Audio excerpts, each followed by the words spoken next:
Welcome to the News 4 Winter Weather Special. It's that time of year, we've broken out the winter coats again. Yeah, we sure have, and winter temperatures already knocking on the door. And I haven't been here before, but Todd, where exactly are we? This is the ice boom. What exactly is an ice boom, Todd? Oh, you're gonna love this. Nick's brand new in town. He's gonna get his first year of seeing this huge structure that is deployed at basically where the Lake Erie empties in to fill the Niagara River, and it will hold back throughout the middle of the winter an ice sheet the size of the state of Vermont. Wanted to get down to the source of what's going on down here with the ice boom itself, and we figured we'd go right to the source. We're joined by Ken Bergio and Lou Panessa from New York Power Authority. Thanks so much for joining us. Great to be here. And curious, let's just start for folks who don't know what we're even talking about. What is the ice boom? The ice boom is a series of steel pontoons linked by cables to the Lake Erie floor at the mouth of the Niagara River that reduces the frequency and duration of ice jams that could come down the river. And what's the issue with ice coming down the river? Is that a problem if it were to flow? Well, if you have ice moving, it's not a bad thing. If you have ice stopping, it can cause flooding and also impact power productions on both sides of the river. And this thing looks simple from the surface, but what is all this? I mean, we're standing in a huge yard full of all these parts. So the parts are composed of 2-inch bridge cable. They're 500-foot sections. We have 10 pontoons per the 500 feet. Each pontoon weighs 3,500 pounds and they're 30 feet long each. So there's 22 that span from the US side to the Canadian side. And what are some of the challenges with this? I mean, this is a massive size scale thing that you're talking about building here. You're talking about building something that's going to hold back an ice sheet the size of the state of Vermont. How does that all work? That's correct. The biggest challenge is weather. So it's usually a certain amount of time frame that we have to put the ice boom. If the weather doesn't cooperate, anything really over 10 knots of wind is a struggle. The boat and the barge are going up and down, and then taking it out in the springtime. The challenge is the amount of ice behind the boom itself. So the less ice behind the boom, the easier it is to get out. And does the ice strengthen the ability of the boom once it's there? Yes, absolutely. The ice strengthens the boom. Having a little natural ice formation behind the boom keeps it all in place for the winter. And is this the only iteration of this, or did this start as something simple? Someone used 2x4s and said that doesn't work, and now we'll try These are this. like railroad trusses, I believe. It started with timbers, actually. Okay, that's incredible. And has it always been done in a similar manner as far as where it's anchored and where it's been placed and all that? Yes. And this has gone on for just over 50 years, in early 60s? Yeah, the Niagara Power Project has first power in 1961, and it was shortly thereafter that the United States and Canada determined the need for this and worked with the Corps of Engineers and then appropriate facilities on the Canadian side to come up with a way to prevent ice jams in the river. All right, I have one more question. Has it ever let go? We talk about charms and a charm bracelet, right? Right. So you might lose a pontoon here or there, but the structural integrity of the boom itself usually holds pretty strong throughout the winter. All right, well, very cool. Gentlemen, thank you so much. Thank you. Really appreciate it. That was really fascinating, Todd. I did not know all of that information. Yeah, to come and see this thing in person is really something, to see how much goes into it. But of course, its job is to hold back the ice. What about the ice in Lake Erie? Yeah, I looked into lake ice coverage on Lake Erie and how it will play a role in lake effect snow this winter. The reason we even get lake effect is because the water holds onto heat longer than the air, and then vice versa when we get into the warmer months. It takes time for the lakes to warm up. This is why we can even see lake effect rain showers during warmer months. When the lake freezes over, lake effect gets greatly reduced. Lake effect snow is a big thing in the region, especially if you're on the downwind side of a lake. And when the lake is totally frozen over again, you shut down evaporation, which means that you're not going to get lake effect snow. In October, we saw record warmth on Lake Erie, with certain days seeing a water temperature as high as 71 degrees, which has not happened before in the month of October. Now, this has not lasted as colder air moved into the region, but it will take time to get ice to form over Lake Erie. These record high lake temperatures do not mean that this is an indication of below average ice coverage. It all depends on how many rounds of colder air we see during winter and how long they last, although ice coverage has been on a downward trend. If you look at trends in that, the annual maximum ice cover value, you do find decreasing trends for each of the individual lakes and for the Great Lakes as a whole. So for Lake Erie specifically, the trend is about 0.5% per year, or 5% per decade. So that's negative 5% per decade, and that's the percentage of max ice cover as far as how much it's going down per decade. A downward trend in lake ice does not just mean more lake effect snow potential, it also has other impacts. Pros and cons to decreasing ice cover. One, I think, obvious con is that as we're continuing to have less and less ice, we're getting into sort of uncharted territory where we haven't experienced this before, so we don't exactly know how the lakes and how the life in the lakes are going to react.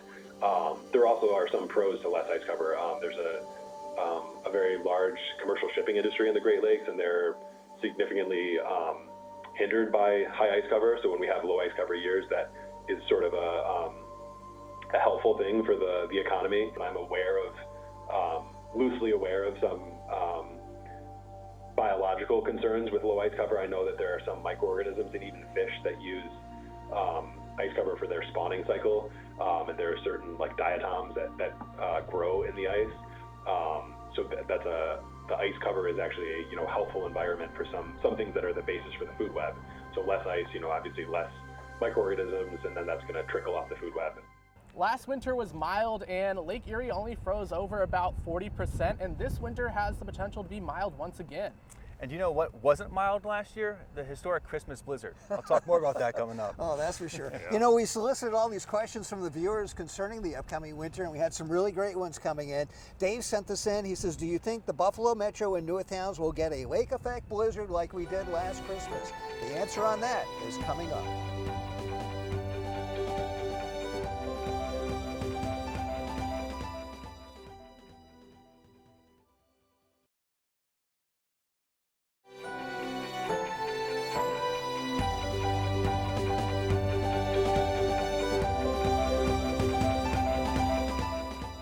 Welcome back. So to recap Dave's question, he essentially is wondering if we're going to have another blizzard like we did at Christmas last year. Please no. And I hope not. But, that's usually a storm that happens not so often. It's really difficult to be specific at this point in the game to forecast that far out over months during the winter season as to whether all the ingredients will come together for another storm like that. But, I hate to say never when it comes to the weather, because you never know what's going to happen. I bet you're happy about it if it doesn't happen. Yeah, we all lived through it. I got to live at the station for 3.5 days, so let's hope it never happens again. But I thought, why not? Let's take a look back at the historic storm and what we lived through. The deadly historic Christmas blizzard began early Friday morning, December 23rd, and lasted through Saturday night, the 24th. While blizzard conditions may have ended there, heavy lake effect snow took over and continued through Tuesday, the 27th. The storm lasted over 120 hours in total. A strong trough plummeted as far south as Gulf of Mexico. Arctic air poured into the lower 48. An incredibly strong cold front raced across western New York early Friday morning. It was nearly 40 degrees and raining across the region before the front arrived. Rain quickly turned into snow immediately behind the cold front, leading to a flash freeze. By noon, temperatures were in the teens, and the wind chill was well into the negatives. The coldest air moved in Friday night, as most of us saw wind chills between -20 Fahrenheit to -10 Fahrenheit, with the coldest spot being in the southern tier at -35 Fahrenheit. Blizzard conditions officially began at 8:39 Friday morning. That same morning, the highest wind gusts of the event were recorded. 79 miles per hour at the base of the Buffalo Skyway, 72 miles per hour at the Buffalo Airport, and 74 miles per hour at Niagara Falls. After 37 consecutive hours, the winds began to weaken and the blizzard came to an end at the Buffalo Airport at 9:54 p.m. on Saturday. Strong winds led to wider and longer snow bands and shredded snowflakes, leading to impossible driving conditions and widespread power outages. The lake effect snow bands set up over northern Erie and Niagara counties Friday, dropping 1 to 2 feet of snow. A daily snowfall record was broken at the Buffalo Airport as 22.3 inches fell on December 23rd. Snowfall totals approached 3 feet by Saturday night. Sunday, the wind direction shifted, steering the snow band south of Buffalo over the south towns. Snowfall rates of 2 to 3 inches per hour were persistent east of Lake Erie, Saturday night through Sunday. The bands once again shifted northward towards Buffalo and the North Towns before tapering off by Tuesday morning. By the end of the event, a whopping 51.9 inches of snow fell at the Buffalo Airport, and 59.7 inches fell in North Tonawanda. By Tuesday, conditions improved enough, and many of us left our house for the first time to see hundreds of cars abandoned on roads and snowdrifts as high as 10 feet. The 5-day historic blizzard and lake snow event led to school and government closures, impossible driving conditions, and tens of thousands left without power. Sadly, 47 people lost their lives during this event. That storm was so intense that it brought the city, the county, and the state together to come up with a new storm response plan, so we're ready for the next big snowstorm. You know, it was interesting. The weather drivers that determined the way the weather was last winter are actually going to be quite different going into this upcoming winter season. So it's going to be interesting to see how that's going to impact our upcoming winter, and we'll take a look at that coming up. And first, before we go to break, answer more of your questions. Cynthia asked, what makes the snow skip over Youngstown? Well, the answer to that right after this.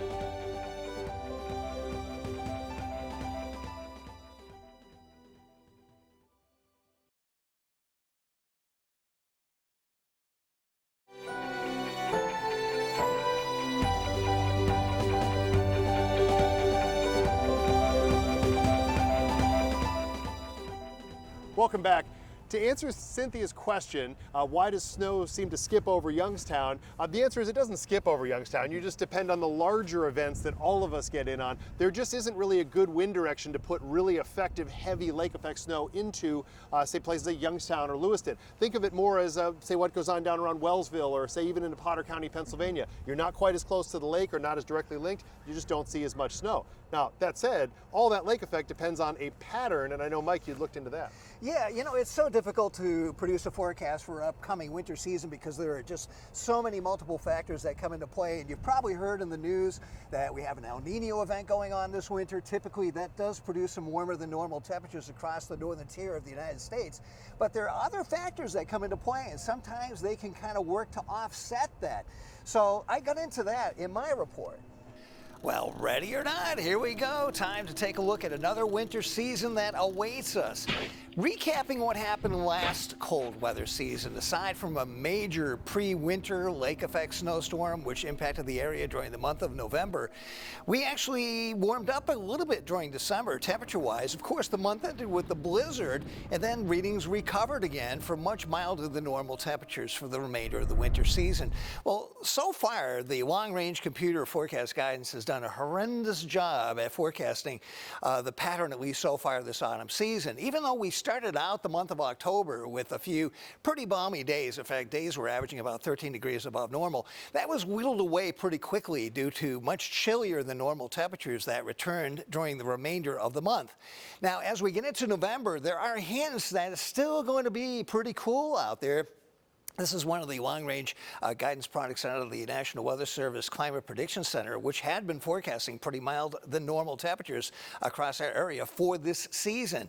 So could it turn out to be an early start to the winter season? Well, let's take a look at it. Actually, you know what? Cooler than normal autumns are more of the exception than the rule. In fact, looking back at the past couple of years here, back in 2020, we averaged 3 degrees above normal, 4 degrees above normal in 2021.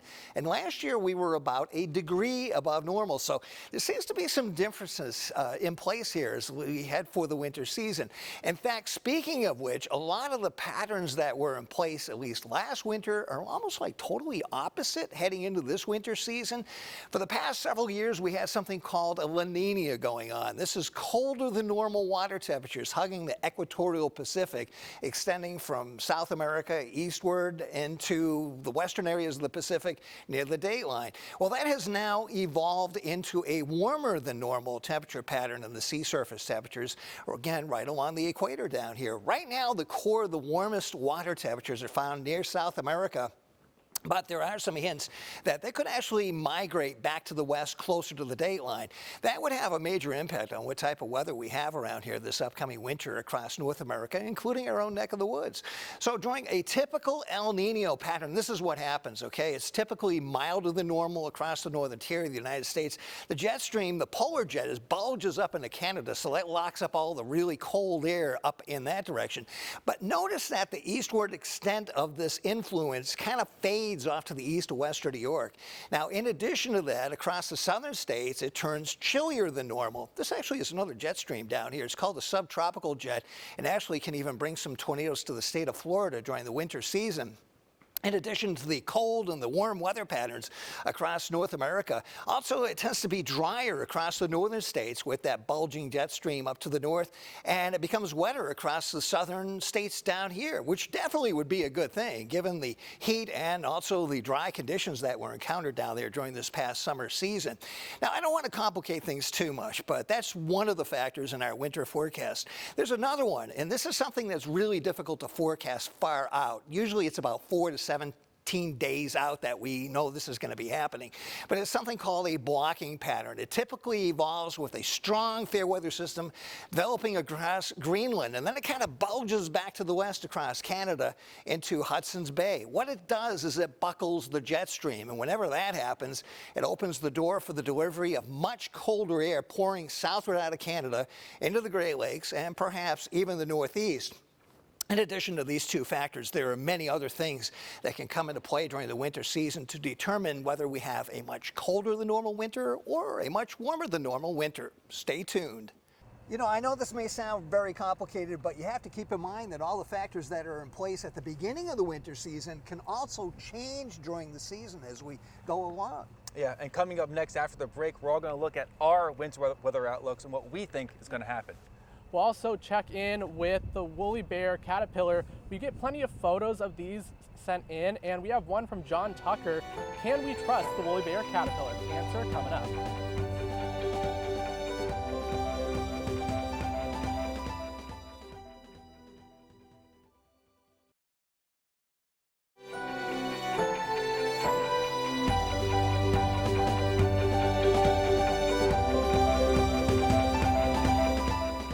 Welcome back.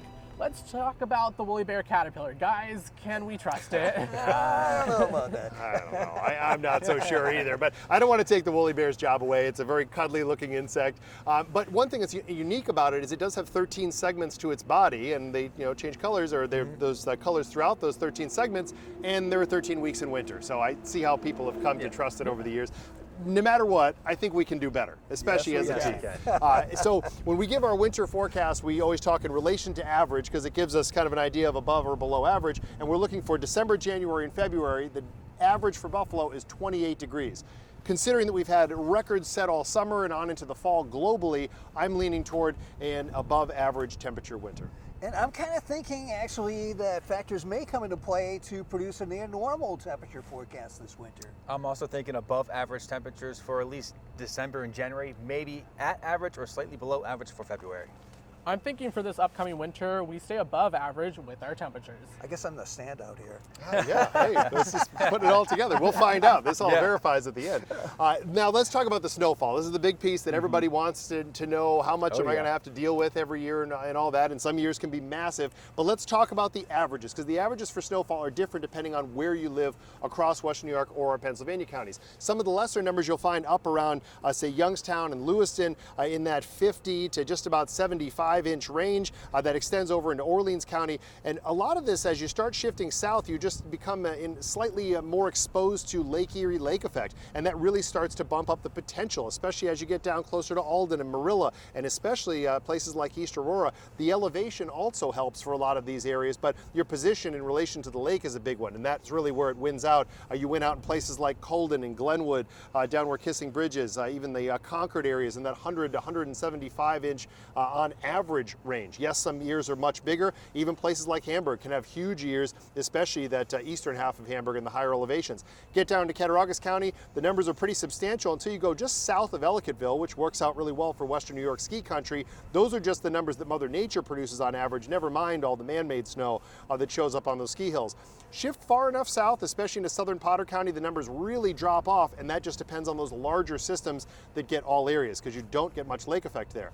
You also don't see as much lake effect in the lower elevations right next to Lake Erie, but of course as you get up into the higher elevations, up to 1,500 feet and around those numbers, places like Arkwright, even Mayville, you start seeing those much bigger totals, 150 inch plus for a lot of these areas on an average winter, and some years they go well beyond that. So knowing those averages right now I'm thinking that we're really setting up for a slightly below average snowfall year for Western New York. And I'm going to go with that too. I think that when the snowfall is averaged up, at least for Buffalo, we're going to be running a little bit below average. Yeah, I'm with you two guys. I think slightly below average snowfall, but maybe 1 or 2 more ice storms versus snowstorms for this year. I was going along with that, thinking of some below average, just slightly for our snowfall, with some of those more mixed events with those mild temperatures. Yeah, and of course the door is always wide open for lake effect potential, you know, especially if the lake, the ice boom doesn't have to hold all that much back. Then we've got all this open water that can, of course, be the giant wild card. But no matter what, we're here with you. We'll keep you ahead of all of these events. Thank you so much for joining us for this year's winter weather special and our winter weather outlook. And stay tuned to News 4.